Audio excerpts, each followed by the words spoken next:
Radio Transmundial presenta Los Grandes Temas.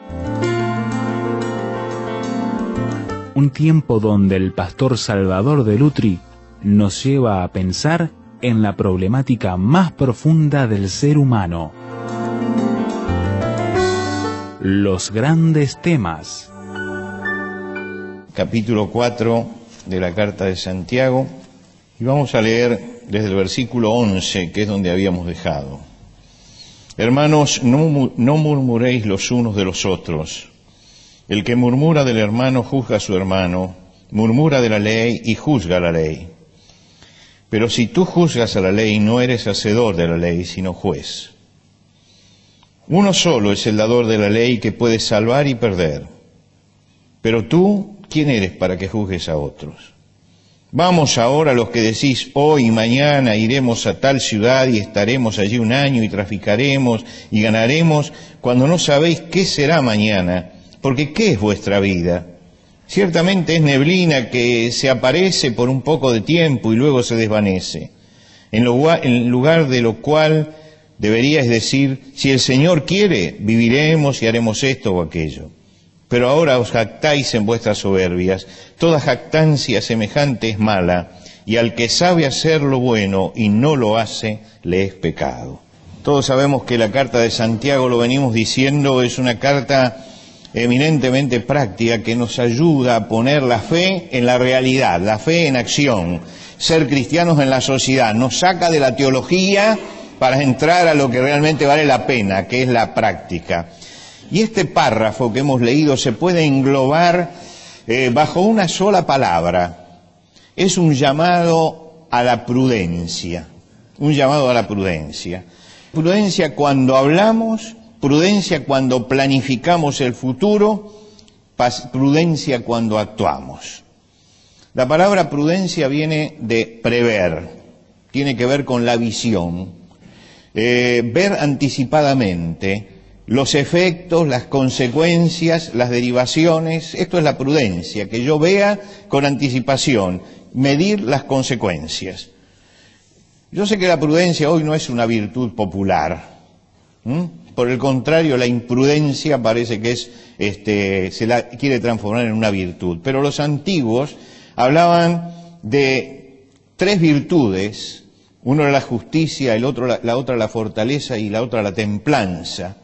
Hasta que llegó Platón, y Platón dijo, son cuatro las virtudes.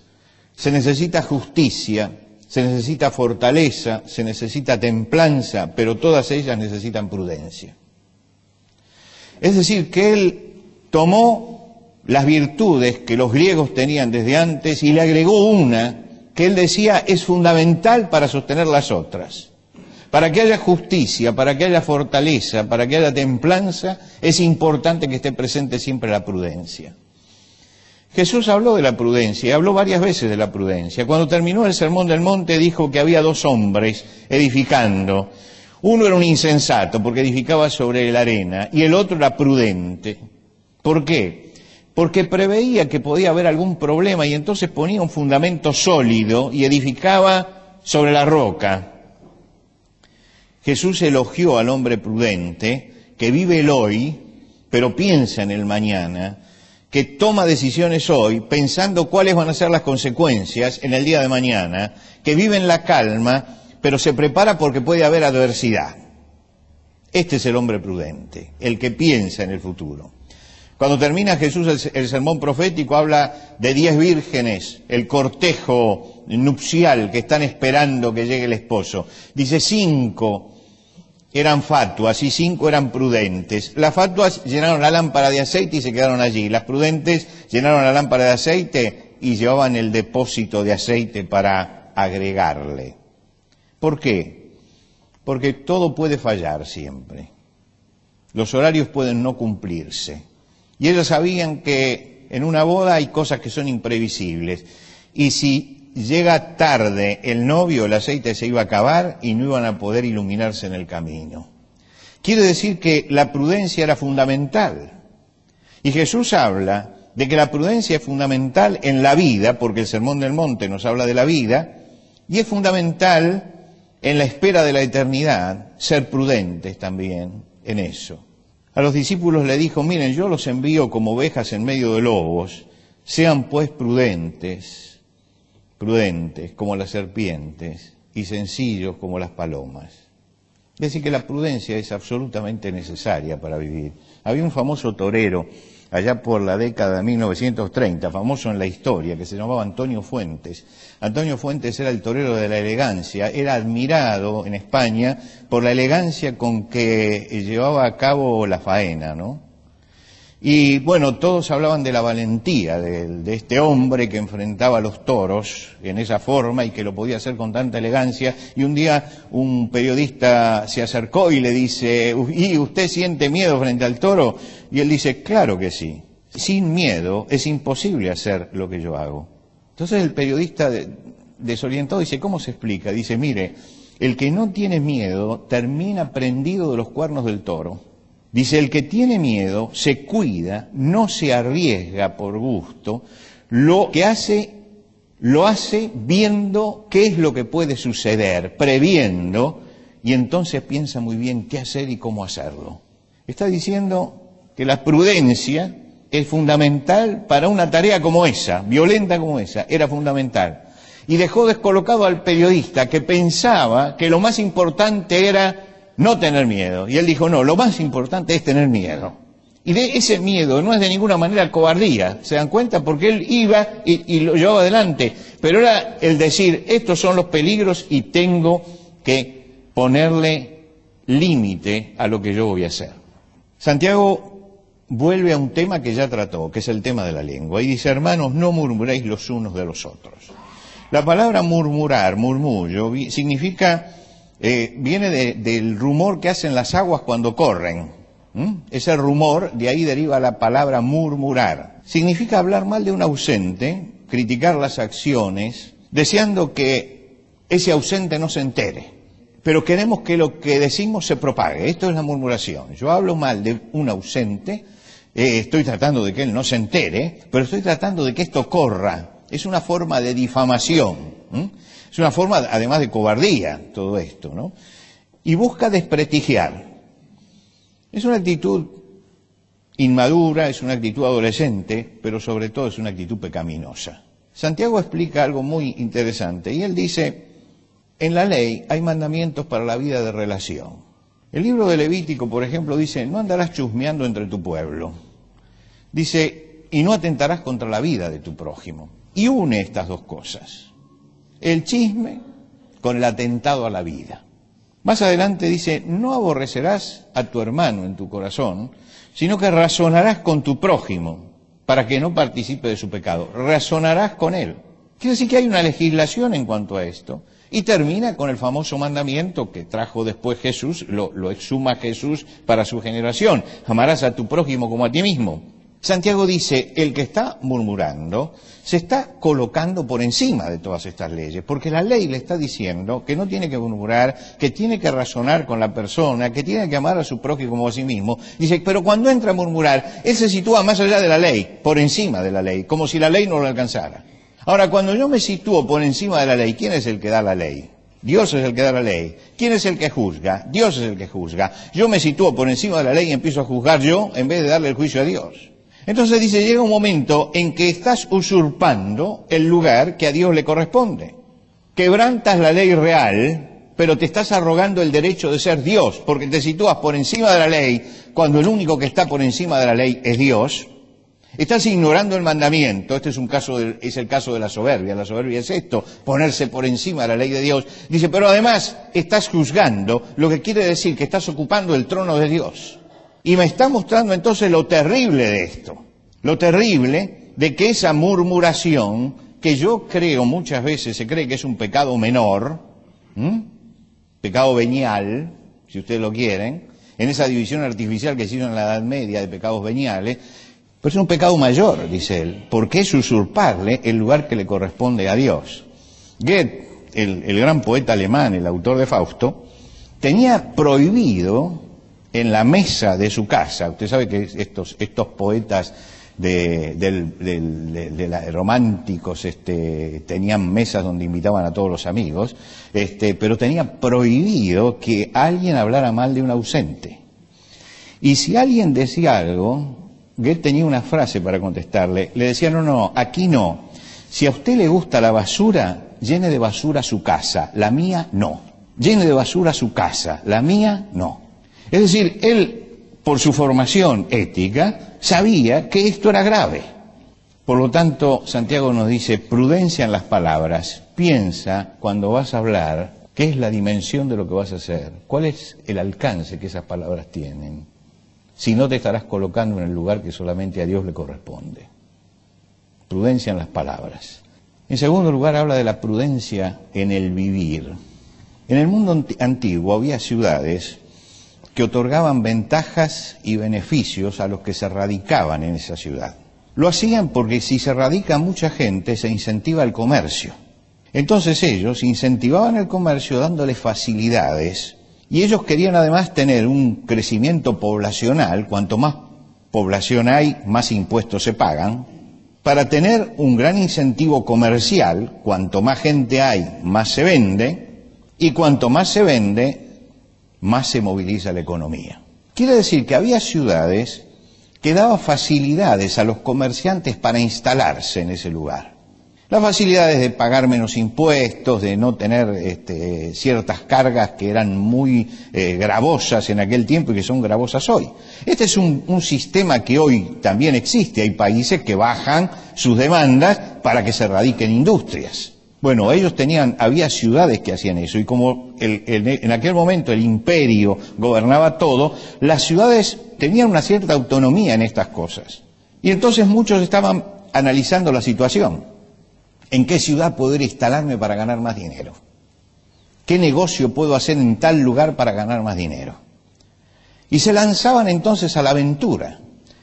Y Santiago dice, vamos ahora, los que decís, hoy y mañana iremos a tal ciudad y estaremos allá un año y traficaremos y ganaremos.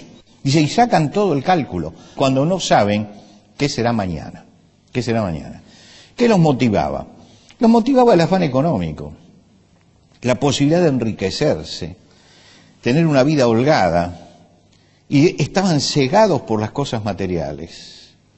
Es el caso de la parábola de Jesús. ¿Recuerdan ustedes el rico insensato que tenía los graneros que rebosaban y dijo, ahora los voy a derribar, los voy a hacer más grandes? Dice, pero no tuvo en cuenta que esa noche Dios venía a pedir su alma, de que había alguien por encima de él. Santiago habla de la falsa omnipotencia de los que creen en sí mismos, en sus capacidades, en sus propios planes, y que caen finalmente en la soberbia. No se preguntan cuál es la voluntad de Dios, qué es lo que Dios quiere. Y nos hace pensar en esto. ¿Qué es vuestra vida? Ciertamente es neblina que se aparece por un poco de tiempo y luego se desvanece. ¿Qué es nuestra vida? Por el ministerio que me toca hacer, tengo que llenar una agenda hacia el futuro. Y siempre me planteo, cuando voy a poner una fecha, ¿no? Me dicen, ¿puede venir en marzo del año que viene? Y yo digo, ¿dónde voy a estar yo en marzo del año que viene? ¿Cómo voy a estar yo en marzo del año que viene? Entonces, pero no le puedo decir, porque están armando un congreso, no le puedo decir, llámeme una semana antes. Entonces les puse un límite, y yo puse un límite, no tomo fechas más que a un año. Por supuesto que en la voluntad del Señor, pero nunca más. El otro día me llaman y me dicen, mire, a fines del 2015 vamos a tener un congreso y nos gustaría... No, escúcheme, llámeme a fines del 2014. Y si estoy vivo, si tengo salud, entonces le contesto. Pero llenar una agenda para el 2015... Ahora, yo entiendo que un congreso no se arma de un momento para otro, yo entiendo todo eso, por eso puse un año. Y es interesante que algunos tomaron nota y algunos llaman y dicen, mire, ya es septiembre, ¿se acuerda que septiembre del año que viene queremos que venga? Bueno, fenómeno, calculaste bien, digo. Pero es una presunción, es presumir, creer que uno va a tener salud, que uno va a tener fuerza, que uno va a tener inteligencia, que uno va a estar bien espiritualmente, presunción. Y esto es lo que está atacando aquí Santiago. Dice, ¿qué es vuestra vida? Ciertamente neblina. ¿Quién mejor que nosotros aquí en Buenos Aires para entender lo que es la neblina? La neblina, esos días que está la niebla y en un momento se desvanece, es por poco tiempo, dice, esa es la vida de ustedes. La vivimos como si fuéramos eternos, pero la verdad es que somos absolutamente pasajeros. Y así como en la murmuración se ignoraba la ley y se usurpa el trono de Dios, en este caso se ignora la voluntad de Dios y se pasa por encima de la soberanía. Dios es el soberano. ¿Y qué es lo que dice entonces? Dice, señores, ustedes lo que tienen que decir es si Dios quiere. Si Dios quiere. Pero no como una frase, sino como algo que tiene que estar metido en nosotros. Yo alguna vez les conté a ustedes cómo mi abuelo me molestaba con la frase si Dios quiere. Que me preguntaba, ¿qué vas a hacer hoy? Y yo decía, voy a ir, y él cuando yo terminaba de decirle todo lo que iba a hacer, me decía, si Dios quiere. Y al otro día volvía y terminaba y me decía, si Dios quiere, hasta que nos metió en la cabeza que realmente, si Dios quiere, podemos hacer las cosas. Y si Dios no quiere, no podemos hacer las cosas. Cuando Pablo escribe a los Corintios dice, pero iré pronto a vosotros si el Señor quiere. Dice, espero estar con vosotros algún tiempo, si el Señor lo permite. En la carta a los Hebreos dice, y esto haremos si Dios en verdad lo permite. Es decir, es reconocer la soberanía de Dios y Dios es el que marca los tiempos. Dios es el que marca los tiempos. Santiago dice, en lugar de lo cual deberías decir, si el Señor quiere viviremos y haremos esto o aquello. Salomón dice, no te jactes del día de mañana, porque no sabes qué dará de sí el día. Ni usted ni yo somos eternos. Ni usted y yo somos eternos. Acá algunos se ríen cuando yo les digo que tienen que darle gracias a los dolores que tienen cuando se levantan, porque significa que están vivos todavía. Porque el que se levanta después de los 40 y no le duele nada es porque está muerto. Así que hay que dar gracias. Gracias a Dios que tenemos fuerza, gracias a Dios que podemos hacerlo, gracias a Dios que podemos servir a los demás, gracias a Dios. Porque es Dios el que marca los tiempos. Dos pecados contra la prudencia, señala aquí. El pecado de la soberbia, que ignora la ley de Dios, y el pecado de la jactancia, que ignora la soberanía de Dios. Y hay dos cosas, dice, que no puedes ignorar. Que estás por debajo de alguien, por lo tanto no pongas soberbia. Y entonces tienes que ser prudente cuando abres la boca, porque si no eres prudente, te estás sentando en el trono que no te corresponde. Y por el otro lado, no te jactes. Porque acá el que manda es Dios, es Dios. En la síntesis final de la lectura, él une estas dos cosas y dice, pero ahora os jactáis en vuestras soberbias. Él dice, están las dos juntas allí. Y son las dos cosas que él ha atacado. Toda jactancia semejante es mala. Y entonces vuelve a meter la espada donde duele. Dice, y al que sabe hacer lo bueno y no lo hace, le es pecado. Fíjese usted que siempre... Esta es una conclusión muy aguda, siempre definimos al pecado como transgredir la ley, cuando yo hago una transgresión de la ley. Y ese es el pecado. Y él dice, no, hay que ampliar la definición.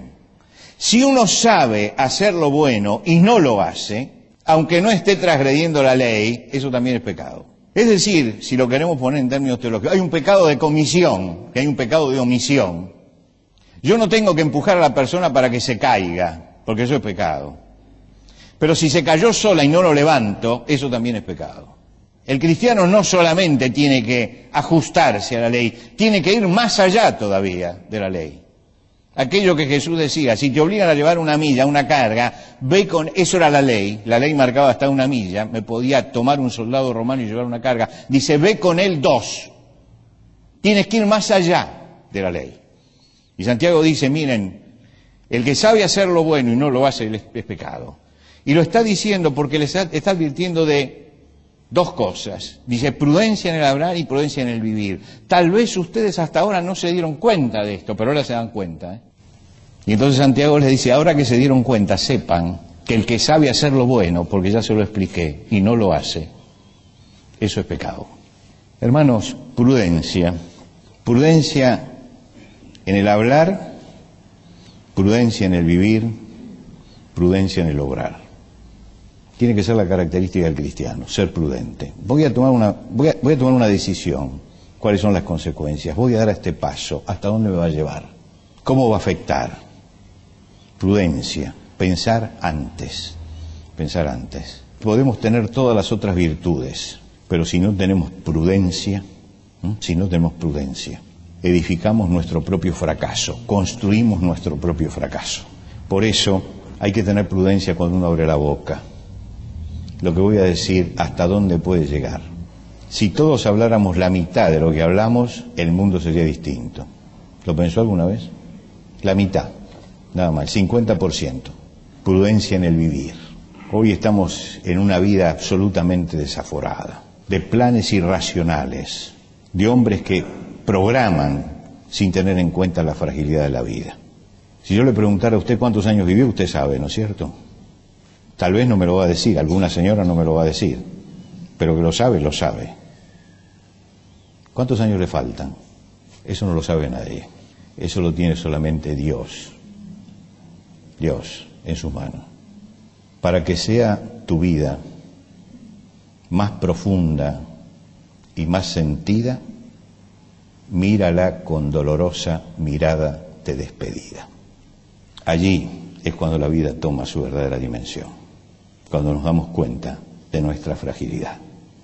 Gracias a Dios por el día de hoy, y porque estamos en pie, y porque pudimos llegar acá, y porque todavía pensamos y razonamos, y damos gracias a Dios por eso. Y el mañana, hoy es, y Dios dirá después. Dios es el que dice qué es el mañana. Eso forma parte de la prudencia cristiana.